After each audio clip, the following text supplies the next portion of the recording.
मेरे प्रिय बहन भाइयों, सबको जय मसीह की। परमेश्वर का मैं धन्यवाद करती हूँ, उसने मन दिया, मौका दिया और ये वचन मैं आपके सामने लेकर आऊँगी।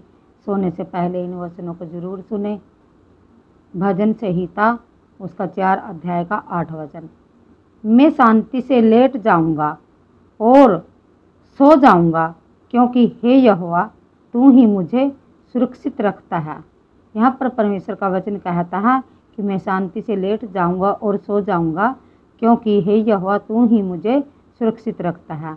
कोई इंसान नहीं हमें, मेरे प्रियो, हमें परमेश्वर सुरक्षित रखता है। उसकी सुरक्षा हमारे जीवन में ज़रूर है।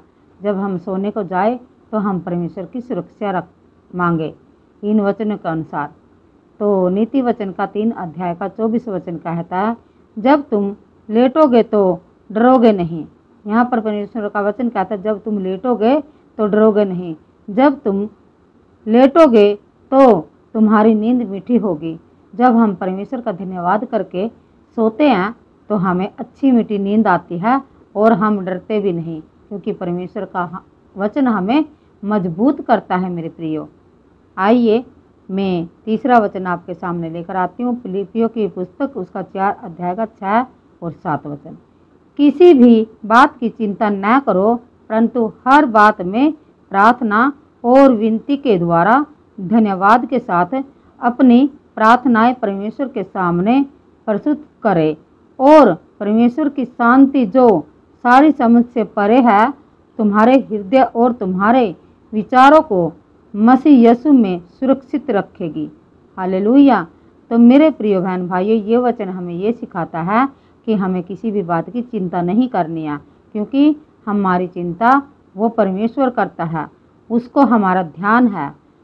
परंतु हर बात में प्रार्थना और विनती के द्वारा धन्यवाद के साथ अपनी प्रार्थनाएं परमेश्वर के सामने प्रस्तुत करें, और परमेश्वर की शांति जो सारी समझ से परे है तुम्हारे हृदय और तुम्हारे विचारों को मसीह यीशु में सुरक्षित रखेगी।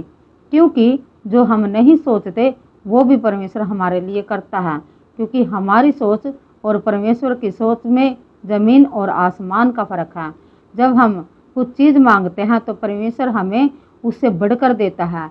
जो हमारे लिए सही है वो हमारे लिए परमेश्वर चाहता है, क्योंकि हमारा मांगना कई बार गलत हो सकता है, लेकिन वो परमेश्वर की योजनाएं जो परमेश्वर ने हमारे जीवन में ठहराई है वो हमारे लिए सही समय पर पूरी होंगी। मेरे प्रियो, ये वचन हमें यही सिखाता है, और हमें हर बात में परमेश्वर से प्रार्थना करनी है और धन्यवाद के साथ अपनी प्रार्थनाओं का लेवल बढ़ाना है, क्योंकि हमें उठते बैठते सोते जागते परमेश्वर का ही धन्यवाद करना है। जब हम सोने को जाए तो हम ऐसे वचनों को जरूर पढ़ें और सुने, क्योंकि परमेश्वर का वचन हमारे लिए सुरक्षितता रखता है। और जब हम सोने को जाते हैं तो परमेश्वर के स्वर्गदूतों को परमेश्वर आज्ञा देता है, ताकि हम अच्छी मीठी नींद सो सके और परमेश्वर पर विश्वास रखे, हमें वो सुबह भी जरूर उठाएगा।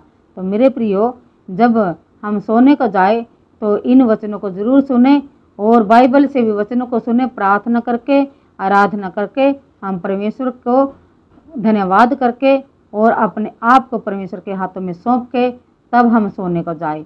और अपने परिवार के लिए भी प्रार्थना करें, अपने रिश्तेदारों के लिए भी प्रार्थना करें, अपने गांव के लिए, अपने देश के लिए, क्योंकि परमेश्वर ने हमें प्रार्थना करने के लिए चुन लिया है। तो मेरे प्रिय बहन भाइयों, इन वचनों के सुने जाने से सबको अच्छी मीठी नींद आए। इसी के साथ सबको जय मसीह की।